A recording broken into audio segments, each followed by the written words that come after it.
Welcome back to Lost Odyssey. Alright, so time to go to the next Grand Staff. So I recommend starting here at the northern coast of Nomara. Then steer the white boa towards a specific... In fact, if you take a look at the map, right there on the top right corner, you might notice that there's a little opening right next to the spot we're supposed to go. In fact, we're about to come onto it. Meanwhile, on the ship from Legion Extraordinary Gentlemen. Already made the comparison, Pedro. So how the hell are you going to get that to turn around in narrow spaces? Don't worry, Dwibs. You can just you just use the Nautilus. See? And in we go. All right, so Grand Staff? you cannot return. We cannot return after this point. So they faked us out with the last dungeon, but now for reals, this is the last one. Well, technically, what they meant with earlier is that like you cannot leave the dungeon once you go in. Mm-hmm. So it was meant to be a warning, like so. What the heck is Gongora doing? Dude, you didn't even have to crash through that. You could have flown over it. You're just doing whatever he wants. Yeah, being a dick to the environment now. I mean, he's been a dick to everybody else, Jova. Did you really expect him to be any different towards the environment? Yeah, how well, I was... Well, here I thought he was supposed to be making the world a better place. Yeah, exactly. He's making the world a better place by destroying these things that are in his way. I'm getting a pretty bad feeling that he may not be the friendly Again, we thought him to be. Just wait until we read the diary. Mm-hmm. Yes, the diary will reveal how this was actually all truly a plan by him to save the world. Diary. Everyone around me is a fucking idiot.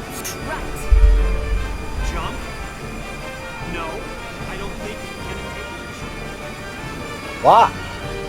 Yeah, seriously, this core alone has these audio mixing issues, and I don't understand why. I get that the issue started as early as disc 3, which is again weird since the audio mixing was just fine earlier in the game. It's only in these intense scenes where the music is loud. Fortunately. No. It was also an issue in the sewer dungeon where I mentioned the audio mixing being a problem. And I argue the sound of music is correct. It's the voice recording audio that is lowered for some reason. Yeah. Like what? Did Jansen's actor bring the sound mixing from Sonic Adventure 2 with him? Oh wait, no, he wasn't even in Sonic Adventure 2. Sonic Adventure 1. Well, Sonic Adventure 1 sound mixing wasn't exactly award-winning material either. Although I don't recall it being as bad, granted. Oh no, Sonic Adventure 2. Oh no, definitely. There's a reason why people bring up Sonic Adventure 2 as the example. I mean, Adventure 1 in comparison to Adventure 2 is definitely much better on the sound mixing front. There we go. You'd think, with you'd think a game with more advanced technology would have better sound mixing, but hey, what do I know? We still are in this problem to this very day, so there is no chance for that. Like, sadly, Pedro, we see a lot of remasters that are supposed to improve stuff downgrade Jova, forget remasters. Final Fantasy VII Rebirth's sound mixing is worse than remakes for whatever reason, and I don't understand why. I wonder if it was rushed. Nah, Jova, it took 4 years. As someone who played the entirety of the game, Jova, I can tell you that it doesn't feel like that. It genuinely feels like just a genuine screw-up. I mean, something could have been rushed, and Dwibs.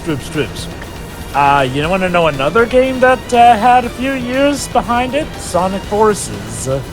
But it turns out, mainly one of those 4 or 5 or whatever years actually went to development. No. Actually, no. Technically, it did. Yeah. Well, technically, the way apparently based on what we know, apparently 4 of the 5 years were spent actually making Hedgehog Engine 2. It was actually the last year and a half or something that was spent on the actual game, and it shows. But yes, Theo, that's a good point. Forces does have better audio mixing. That being said, it's not just audio mixing, it's like anything can be an issue from rushing it. I'm not saying that Rebirth was stereotypically rushed, but there could have been some crunch that unfortunately had them focus on some things more than others in the long scheme. Now, it may not be as obvious because, you know, Rebirth still comes off as a much more polished game, but again, you never know where crunch may have affected it. Obviously the dialogue was like, let's hurry because Gongor is absorbing magic energy. Yeah.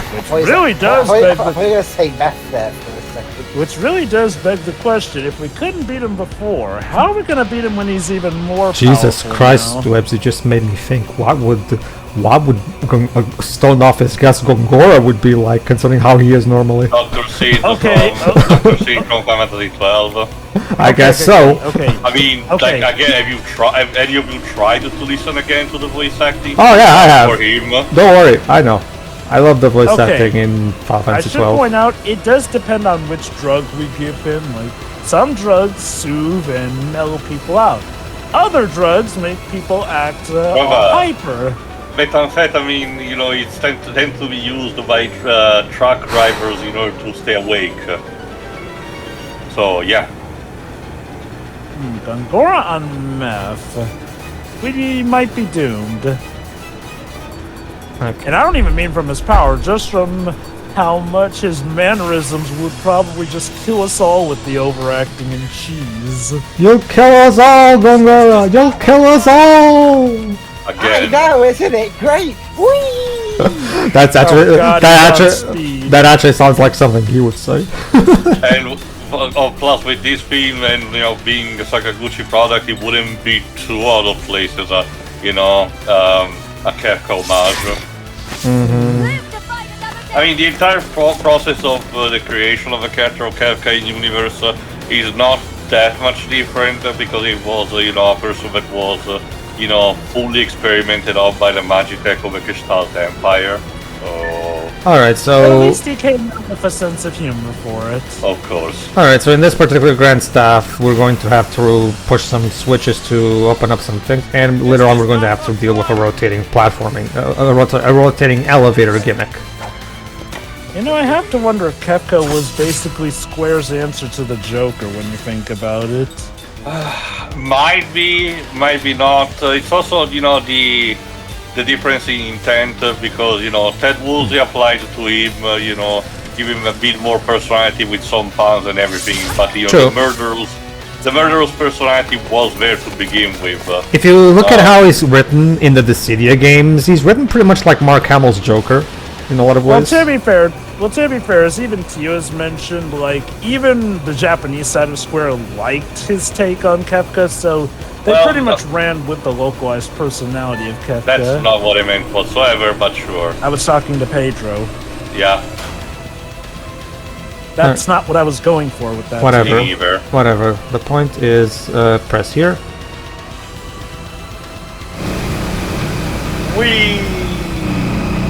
Convenient.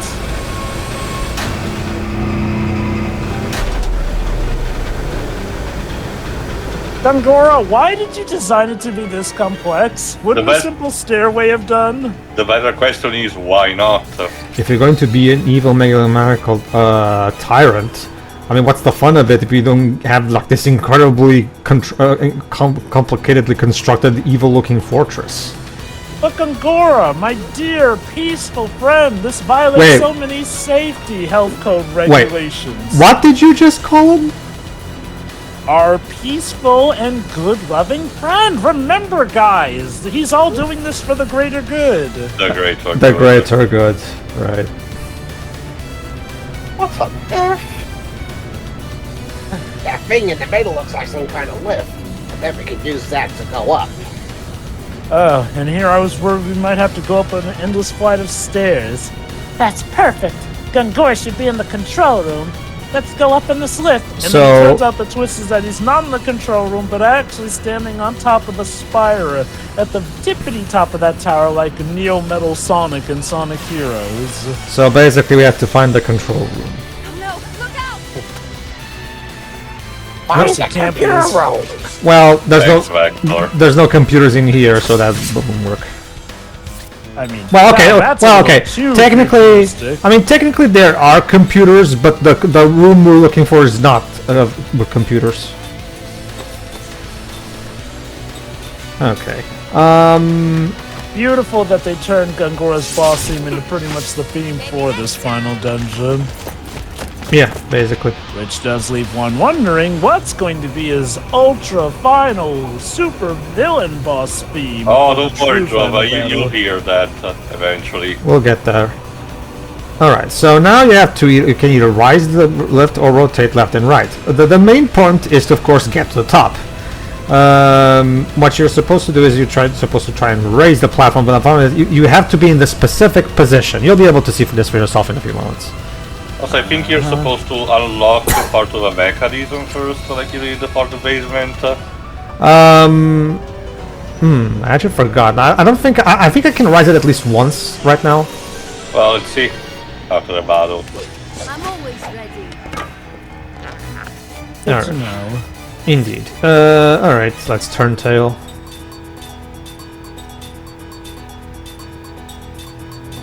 Pretend we're a lizard. Pretend we're a lizard person. I'm out of here. Gotta say, it's interesting the stuff Nobuo Amatsu has done. As far as I think he's pretty much been with Square since the very start. Not the very start. His first ever soundtrack was Cruise Chaser Blasty. Not quite the very start, but like a couple years, I think, maybe into it. Like that's where Sakaguchi and him first met, and they've been working together ever since. Yeah, looking up his musical works, his first one was a Square game. Okay, he technically shared the role with Takashi Uno, but yes, his first ever game was Cruise Chaser Blasty. Mm-hmm. One of the games. It was there from '86 until 2004. Yeah, basically. In which case, I believe he became more of a freelancer. He still does occasionally do stuff with Square here and there. By the time we're recording this, yes, the Koyushi tends to compose just the main theme, just the main vocal theme of the 14 expansions, and recently what he declared to be his last major complete full-on composition is the one of Fantasian, which is supposed to come out by the time we're recording this. Yeah. So, I just need to know, what drugs was he on when he made the main theme for Fairy Fencer Up Refrain Chord? Well, if I think you're thinking of the title theme, because he only did the title theme for that. He's credited with the main theme of Fairy Fencer Up Refrain Chord, which I assume the also main, the title. Yeah, the title theme. That's the thing, Joe. It's just that isn't even necessarily bad. It's just some of the most generable shit you've ever heard. It's like, I've never really known him to phone it in, even with the bad stuff. Like, I recall him definitely, at the very least, giving it his all with his work on Fairy Fencer F Advent Dark Force. I get the feeling the Fairy Fencer F games were just paychecks to him, to be honest with you. Would not blame him for that, but like, look. Like, compare his work on Fairy Fencer F to his work on the Neptunia series. Like, now with the Neptunia series, I can listen to that and go, yes, that does sound like the guy who gave me one. Well, actually, Uematsu didn't compose for the Neptunia series. That was Kenji Kaneko. No. He did the main theme for Mega Dimension Neptunia 7. Oh, well, it's not 7, it's V2, but okay, I didn't know he did that. V2. He also did Hyper Dimension Neptunia Victory music as well. Okay, never mind. I guess he had a short fling with Compile Hard at the time, which is why he also worked on Fairy Fencer F. Sure. Okay, well, whatever. The point is, if you want like a full-blown score by Uematsu that's not Square Enix or Sakaguchi, that's particularly noteworthy, check out the soundtrack. Blue Dragon. Well, that's Sakaguchi. Oh, sorry, my bad. Yeah. If you want an excellent example of a great score he made for a non-Sakaguchi, non-Square game, I recommend the soundtrack to the original Fantasy Life by Level 5. Because that's the game where Level 5 managed to get Uematsu to do a full-blown soundtrack for them, and it's actually pretty great. It's probably his most underappreciated soundtrack.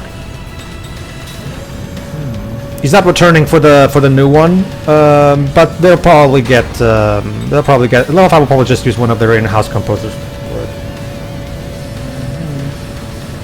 Probably, well, Takeshi Inoue hasn't actually done...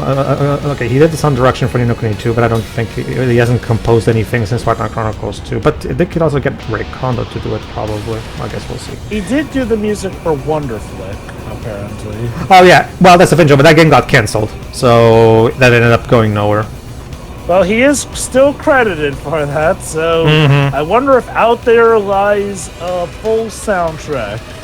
Probably. There is the possibility that maybe soundtracks got reutilized, but in that case, they should have credited him, so, I guess it hasn't happened yet.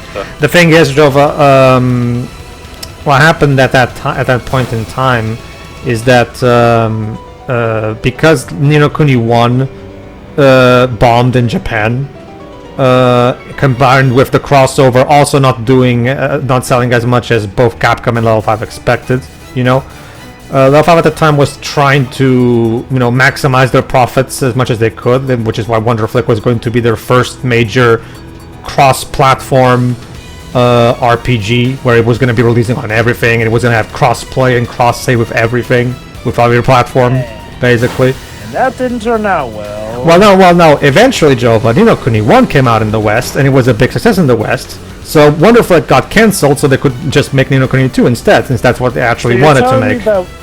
Also, Wonder Flick was one of those cases where a game got cancelled for a positive reason, as opposed to just things going from bad to worse. I'm sure Wonder Flick would still have been a really good game, because I did like what I saw of it in the marketing before it got cancelled. It looked pretty interesting still, but no, obviously people would have preferred Ni no Kuni 2 instead. Yeah.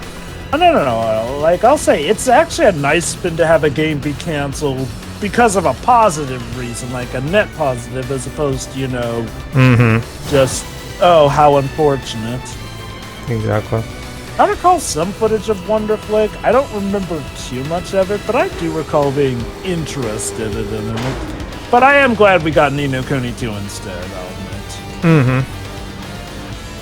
Because remember, that was the major thing, because they were, Ni no Kuni 1 came out in Japan around the time that Japan itself was starting to not really be, like, the Ghibli themselves was starting to not be as successful as well. So basically, Ni no Kuni 1 was poor timing. Unfortunate timing. Like, if it had came out like 5 years before or something, probably would have done a lot better in Japan. Remember, Level 5 actually went through a period during the development where they were genuinely considering not even releasing it in Japan. So much, because remember, unlike with Ni no Kuni 1, Ni no Kuni 2 took also the Lost Odyssey and Final Fantasy 16 approach, where the English voices are the default and the Japanese ones are the dub, right? It was not helped by the fact that, whereas America, countries outside of Japan were, embracing console gaming, Japan was moving more towards a focus on handheld gaming. Well, Ni no Kuni 1 also had a DS version, so they were covered on that. All right. That's time. Okay. Oh. Is that? It's the portal to our world. Is that where you came from? Yes. Yes, we came from that little speck. So you're not going back to your world, right?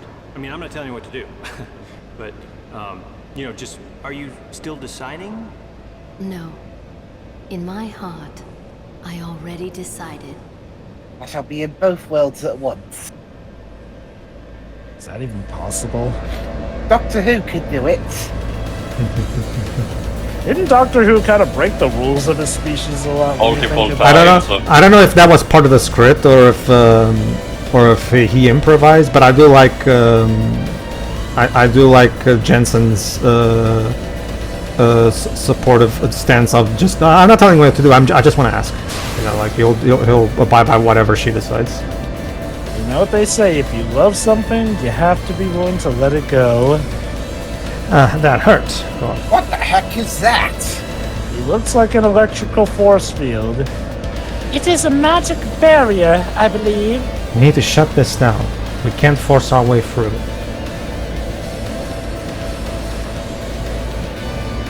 That barrier is made with extremely strong magic energy. We could get seriously injured if we tried to force our way through it. So yeah, Ash, don't bum rush it. Well, knowing Ash's luck, for all we know, he would just be the lucky mofo who actually manages to somehow disable it and not die.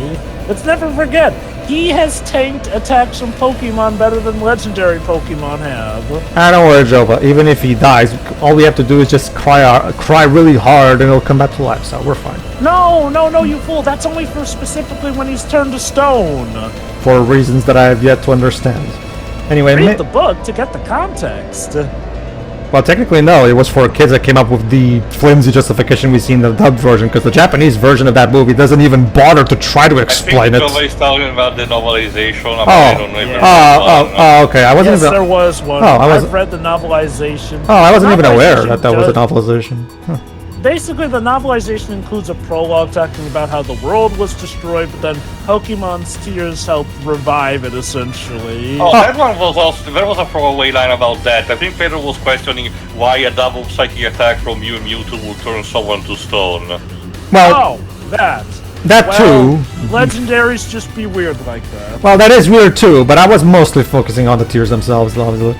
Because, obviously it's just like, the novelization probably took a look at that and decided to just come up with its own explanation. But yes, I distinctly remember there was a throwaway line, like where in the Pokemon Center towards the beginning, about mentioning about the tears. Oh, no, but that's the thing, Tail. That thing about that woman saying that, the Pokemon who can cross the storm's tears will be able to save lives, that was added in by 4 kids. I know, trust me, I've even watched the remake, which is faithful to the Japanese version. In the Japanese original Tail, they don't even explain anything. The tears literally come out of nowhere in the Japanese version of the movie. Okay, I'm curious. Do they actually keep the tears resolution in the remake?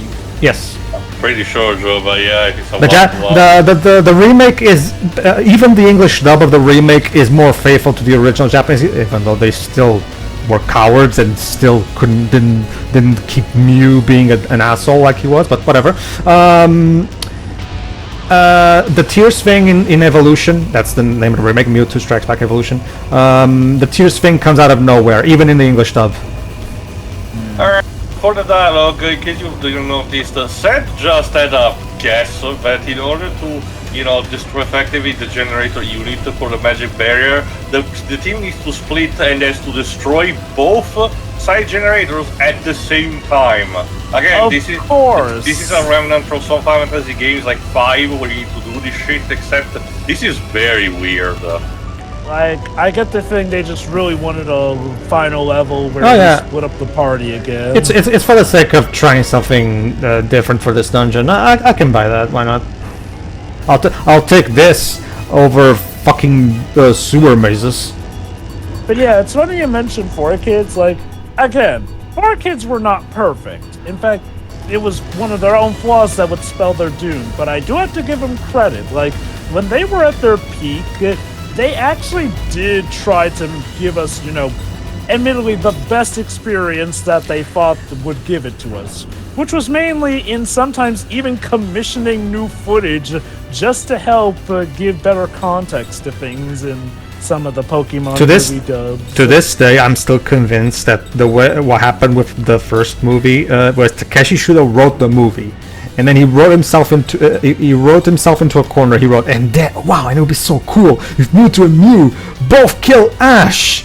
And then someone in the executive at the Pokemon company, Takeshi Sensei, you can't kill Ash. He's our protagonist. We need him alive. And it's just How do you say that? The tower, according to this, the Pokemon gaming company had kind of a sort of a data leak. Yeah. What did you show me? Apparently there was the intent of changing the protagonist from a very long time. I don't know from exactly when. From a very long time. But apparently someone internally of Pokemon Company or the anime company. Hold on. What the heck is that? Sorry, it's a bit too late to be saying this, but the Silphio's interior exists in a different dimension. Are you saying we just stepped into the wrong dimension by accident? No, what happened was Seth forgot to explain that in order to do this, we have to go into a different dimension. There seems to be some kind of a transport device that's channeling magic energy from another dimension. It's not something I can deal with from here. So what, is this a monster from the Immortals' home realm? No, this is a different dimension from the one... Starting to get out of that. Now there are 2 of them. Listen, there are some large monsters in your dimension, right? Yep. Of course. Those monsters are parts of the machine. Killing them would knock out the magic supply and disturb the balance of that delicate energy field. What the hell? This machine is using those two side transmitters to manage this massive energy flow in the field and it fills. Again, Okay, the fact who that invited the said Doctor Who writers out of nowhere? If we aren't careful and destroy only one of the two, the imbalance will close off this dimension. We might be trapped in here forever. this is what I meant. Like, yes, it's a cool concept for gameplay, but the justification for the story is just wild. Both of these are at the same time, so we can figure out a way to take out two monsters connected to the transmitter simultaneously. Okay, to be Why is it fair, Zed The fact who knows that, the yeah, most in the about fact, this? yes, Sad is tech savvy, but this seems to be a bit above his pay grade. I can adjust the transmitter output from here. That ought to help you out somewhere, although I can only do that for one transmitter at a time. Sorry, I can't be of any more help. You're just gonna have to work with it. Both sides at the same time, got it? You gotta synchronize the final blows. okay. Okay. To be fair, remember the immortals come from a different dimension. So alternate dimensions were already an established concept in this story. To be fair, I just love it though. Like, Angora apparently made a machine that has parts of its components made up of literal living monsters that are able to exist in separate different dimensions, which means that Grand Staff technically spans across multiple dimensions. Jesus Christ, was the dude compensating for something? okay. So let me explain this. So we have two bosses, General A and General B. How creative! Seriously, seriously, I have. It's Greek letters, Pedro, alpha and beta. Okay, true. General Alpha and General Beta, true. But still, I have to wonder when it comes to this game, was the guy at Mistwalker who usually comes up with names for things on vacation during this game's development? Because there's so much generic naming in this game. Remember the Great Ancient Ruin, the Great Ancient Ruins, for example. You know. Did Blue Dragon at least have more creative naming? At least a bit more, I guess. Yeah, I don't remember the names being as generic, I guess. Anyway, let me I don't remember what the poop monster was called. I forgot as well. The point is, I usually dedicate at least 1 hour of my day pretending that game doesn't exist. So, anyway, the basic point is this. You have to defeat the two bosses. One of them with Kaim and Sarah, and the other one with Seth and Ming. Like Seth said, you're supposed to synchronize the final blows. What this means is, yeah, like so. Make sure your final blows are one after the other. What I mean is, defeat General Alpha with one attack, and then the next attack after that has to also take down General Beta, or vice versa. If you defeat General Beta first, you know what I mean.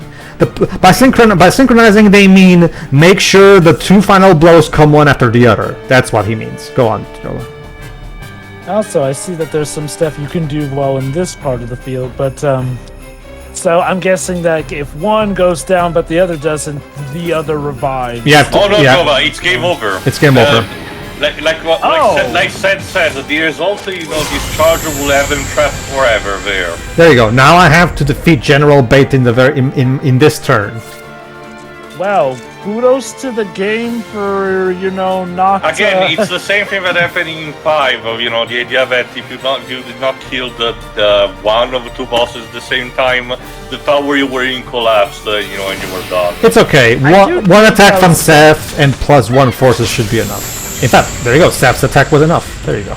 I do dig how Seth's party basically he shouts out the orders on what to do between each one to make it easier to try and time the boss's defeat. There you go. Go ahead, this. It's BRB. Oh, woohoo! I know you could do it. Now I can shut off the power over here and send you all back to this dimension. It was simple, right? Holy cow. Ah, it looks as though this machine was the main power source. I can feel its magical power dissipating bit by bit.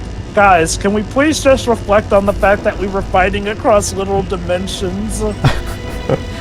Like I said, to be fair, dimension traveling was already established a long time in this story. I get the idea Java's confusion might be, or surprise might be, because it's used here very casually when it feels like it should have had a slight more gravitas. I guess. Yeah, like keep in mind, they've been treating it like a big deal about them needing to go back to their home dimension, but dude, is it really just as easy as sidestepping like that? I guess so, Jova. I guess so. I will say this. If there is one shortcoming I do find in the writing, I feel like, and I get that maybe it's the point, but I feel like they could do more to actually describe what the Immortals' home is like, to at least give us an idea of, like, what do they have going here versus what they have going there. Maybe it's the point of the story that we don't see their world, but I do Like I said, feel like... well, not as descriptive, you get a snippet at least of that We Are Gongora's diary. This is why I said it's super important, because it entirely deals with the motivation, technically, of the Immortals, but the motivation of Gongora himself, and what's the deal with the Immortals realm. We'll take a read at that. We'll have Dwebs read that in the extras part. Although that being said, though, my worry is that similar to, Ansem's report in Kingdom Hearts, that might be pretty missable, so I am mainly going off of what, say, a first-time player or someone who's not hunting for that might experience story-wise. Again, I'm not saying it's bad, but it does feel like something is missing, and, hey, maybe that's your incentive to search for that stuff, but I do feel like there's not much argument to be made for the Immortals going back home, other than, oh, but we must, and... I will argue... Do you really have to? I will argue that the secret reports in Kingdom Teams games are less feel less like you're missing stuff. Like it feels like genuine addendums rather than. I make an argument that some of them make things more confusing. At least not. I cannot speak for the ones with you, but in some Kingdom Hearts game, they legitimately make things more confusing. Okay. There's one of the monsters that attack Aurora. All right. Might as well have a boss battle while we're at it. Might as well. Well, we're at the end of the dungeon, so yeah, gotta have a boss battle. Yeah, I could use some exercise. Sure, go for it. There you go. Long story short, Dwebs, through some mangle dimension hopping, we did it. We destroyed the power source. I guess it's not the end of the fight. No. Oh, far from I it. remember that was just for, destroying an electric field that was blocking the passage. If anything, again, this is how our team deals with a blocking wall, basically. To sum it up, Dwebs, Gongora is compensating so much that his Grand Staff apparently transcends even dimensions, since monsters, which were apparently living parts of the machine, exist in multiple different dimensions, which we had to fight them across. All right. Okay, same plan as the last ones we've met. These monsters are very susceptible to physical damage, so use force, yes. It'd be funny if his defeat animation literally has us push him down that shaft.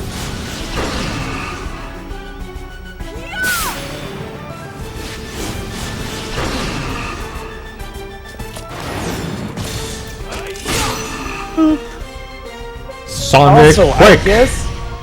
I guess to give him credit, they at least did give us a health bar for the two bosses that we had to defeat at the same time.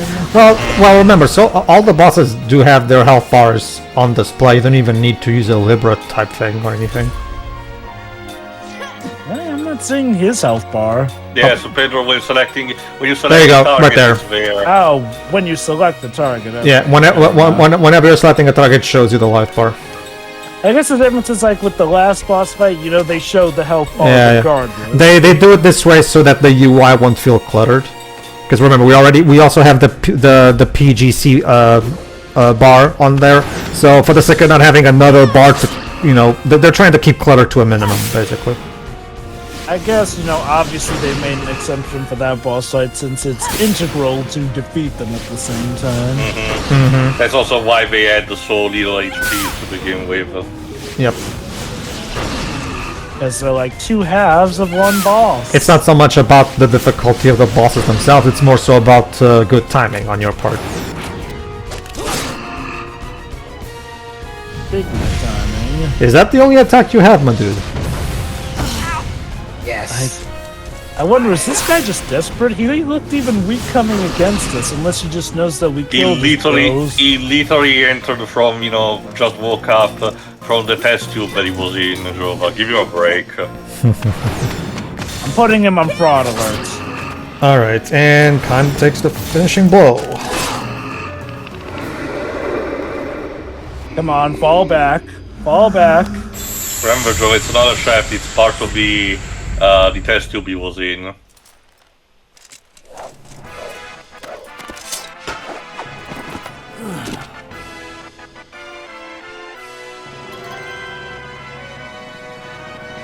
Alright. And Jensen learns level 7 black magic. Alright, that's it. So let's save. And in the next part, we'll finally be head-to-head with Gongora, ladies and gentlemen. For realsies. For realsies this time. So see you then. Yeah. Ta-ta.